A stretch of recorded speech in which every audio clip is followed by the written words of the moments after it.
At due diligence level, the key issue is really about the top leadership, chemistry of people, uh, the value system, and the operating norms that both organizations have. I think these soft issues are extremely critical at the time of due diligence to be really seen through. I think there has to be a core understanding that things can work well together. Secondly, the biggest challenge at due diligence level was, are we really getting the knowledge when we are looking at the target company? Are we really going to serve the customers better in the market that the company is operating? I think these two are really the key questions. You cannot dig deeper apart from, of course, the due diligence that you do in terms of the financials and the HR side, uh, practices in HR and things like the superannuation schemes and so on. The post diligence, I think, at the stage when we had bought the company, the key concerns that top leaders have, the companies that you acquire, the anxiety of the employees, also the issue that most of the companies want to really go and change every practice that the acquired company has. I think these are three key points on which every organization has to make a decision. In our case, I think the decisions were very simple. We acquired the organization to serve the market and the customers better. We also acquired the company because we liked the top leadership. So, pretty much in a few minutes, we were clear that top leadership will stay on.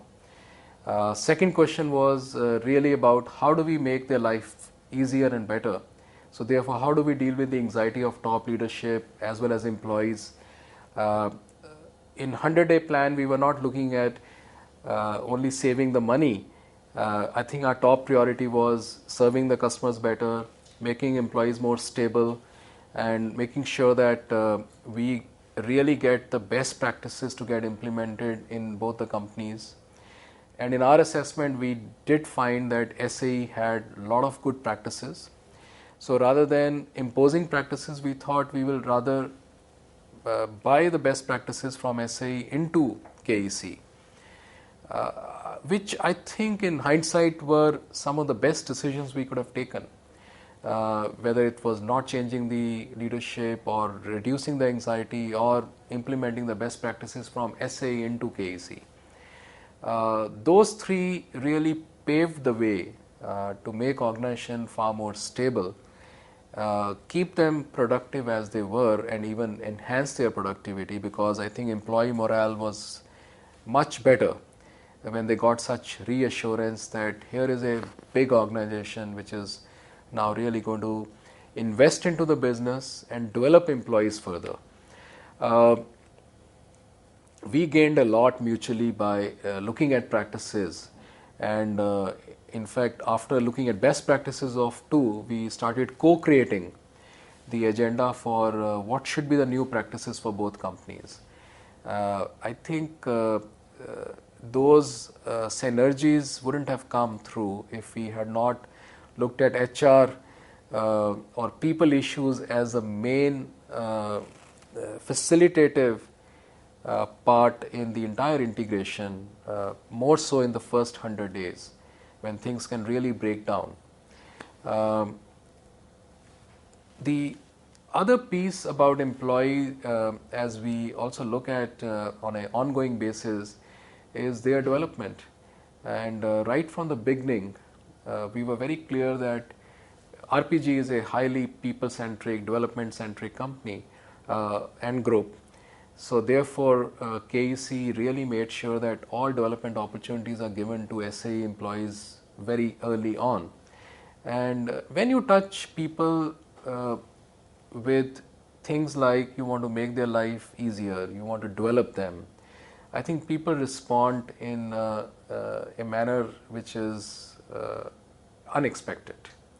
So even in a stressful environment, people's response was extremely positive.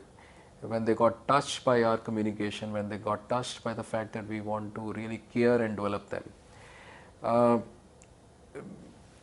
I think some simple symbolic decisions which we took when we were, whether we were doing a town hall meeting or whether we were giving any message to the organization, KEC was not going to SAE sites and just having KEC leadership standing and delivering the message. We had KEC as well as SAE leadership together, and more so going to the shop floors and delivering those messages rather than calling people to the auditoriums and stuff like that. I think these are very simple, symbolic points which touch people the most. Also spending time with people, sometime a couple of hours, and I remember we over 4 or 5 days met about 60 people in the beginning, to make sure that we really understand people beside their roles, beside their names on the structure. I think these again helped us to understand the business better through people, and HR challenges therefore were not very significant after taking these steps. I think it was more about really looking at a new business plan, looking at customers together, serving them in a way that as a combined entity we have much more offering for every customer.